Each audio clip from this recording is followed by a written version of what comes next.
ABTA মাধ্যমিক test paper 2024-25 page number 7778 physical সায়েন্সের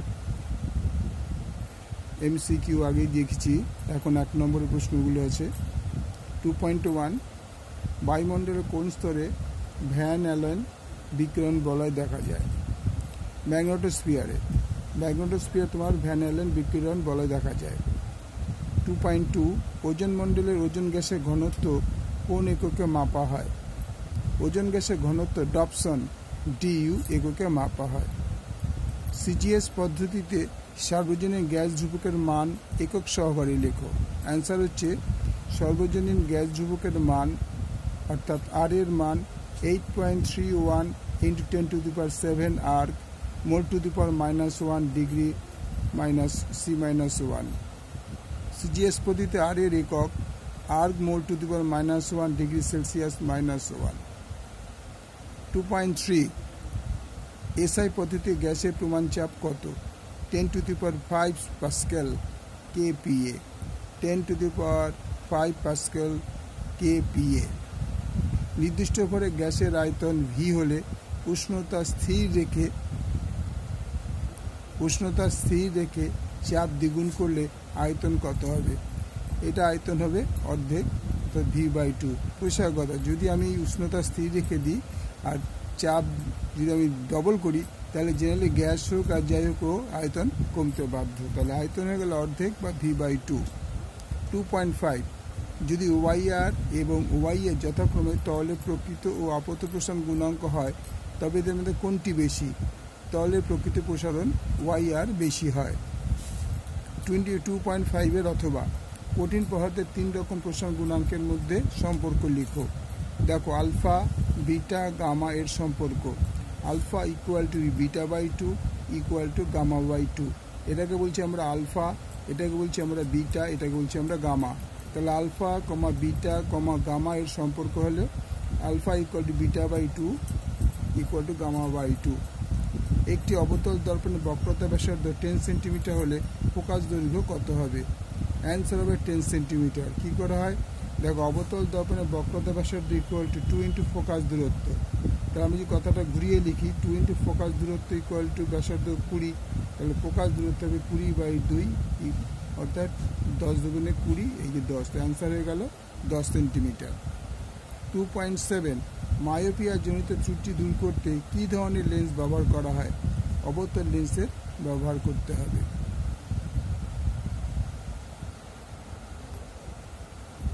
তড়িৎচালক বলের মাত্রিয় সংকেত ml2 T⁻³ I⁻⁻1। 2.8 অথবা CFL এর পুরো কথাটি লেখো। অ্যান্সার পুরো নাম হলো কম্প্যাক্ট ফ্লুরোসেন্ট ল্যাম্পস। CFL এর পুরো নাম হচ্ছে কম্প্যাক্ট ফ্লুরোসেন্ট ল্যাম্প। 2.9 ফিউজ তারকে মূল বর্তনীকে কিভাবে সংযুক্ত করা হয়?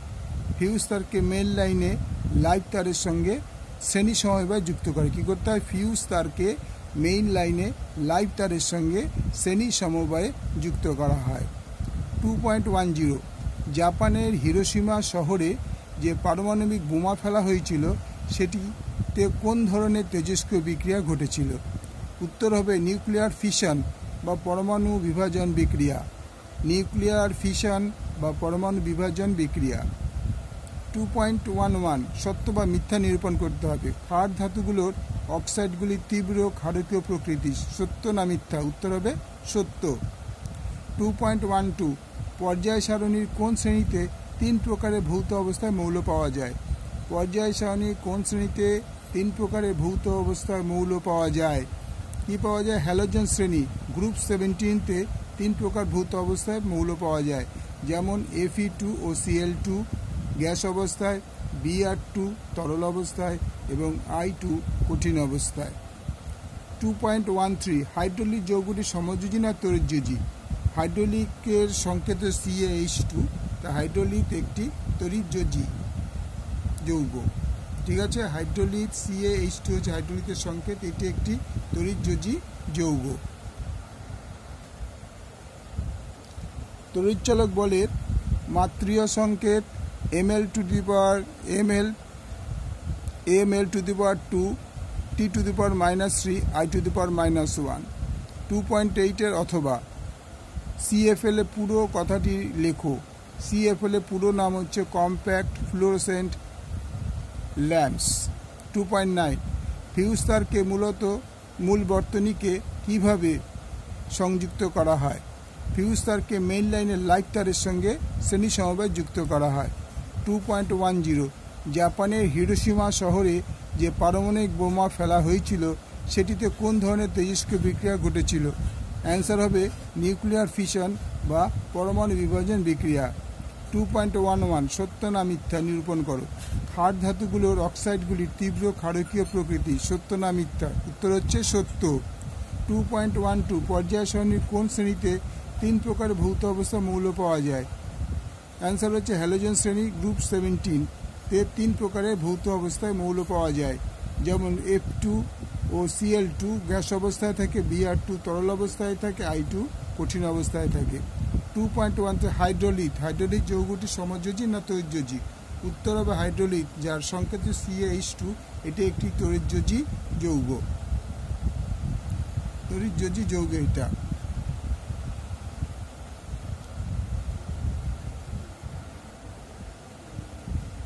2.14 বাম স্তম্ভ ডান স্তম্ভের মধ্যে সামঞ্জস্য বিধান করো। দেখো নেসলার বিকারক কার সঙ্গে ম্যাচিং হচ্ছে? K2HgI4, এটার সঙ্গে এটার ম্যাচিং নেসলার বিকারক। Oil of vitriol H2SO4, oil of vitriol, এই যে তীর চিহ্নগুলো দেখে নেবে কোথা থেকে তীর চিহ্নগুলো টাচিং আছে, এগুলো হচ্ছে অয়েল অফ ভিট্রিয়ল। তারপর হচ্ছে লোহার একটি খনিজ FeS2, তারপর যে নাইট্রিক অ্যাসিডের শনাক্তকরণ যৌগ FeSO4। আবার কি বললাম?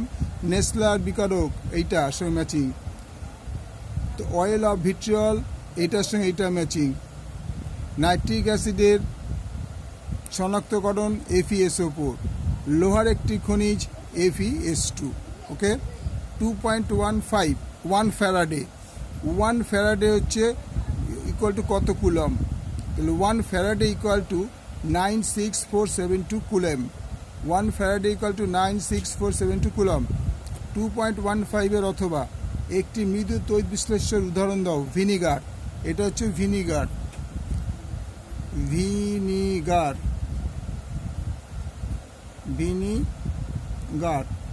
সংকেত হচ্ছে CH3COOH, এটা হচ্ছে ভিনিগার।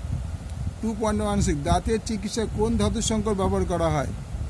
দাঁতের চিকিৎসায় অ্যামালগাম, যার মধ্যে কি কি আছে তখন মিশ্রণ? পারদ Hg, রূপা Ag, তামা Cu এবং এসন হচ্ছে টিন। এই 4টি মিশ্রণে তৈরি হচ্ছে অ্যামালগাম। এই অ্যামালগামকে বলা ধাতু সংকর, যেহেতু অনেকগুলো একসঙ্গে যুক্ত নাম হচ্ছে ধাতু সংকর। এটা দাঁতের চিকিৎসায় ব্যবহৃত হয়। 2.17 অ্যালকাইন শ্রেণীর যৌগের সাধারণ সংকেত কি? অ্যালকাইন শ্রেণীর যৌগের সাধারণ সংকেত হলো CnH2n-2। CnH2n-2 হচ্ছে অ্যালকাইন শ্রেণীর যৌগের সাধারণ সংকেত। একটি সর্বাপেক্ষা ক্ষুদ্র অ্যালকাইনের উদাহরণ দাও।